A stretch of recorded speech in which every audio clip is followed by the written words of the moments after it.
Here we have a Breville BES870XL.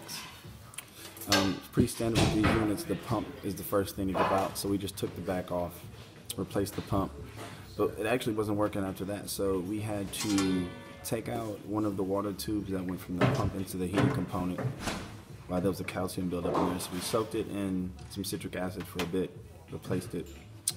Now this baby's running.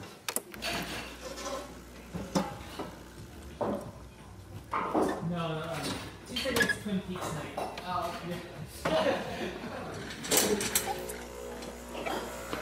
And there's the pressure.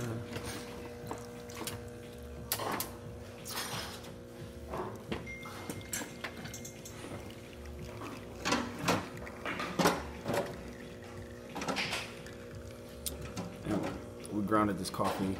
We didn't use this. We used one of our own machines, so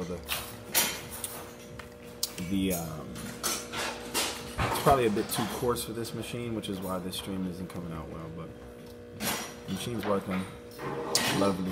Still getting some good crema. Now it's coming out a bit better now. And there you have it. Thank you for watching this video. Please give us a like and subscribe to our YouTube channel for more content like this every day.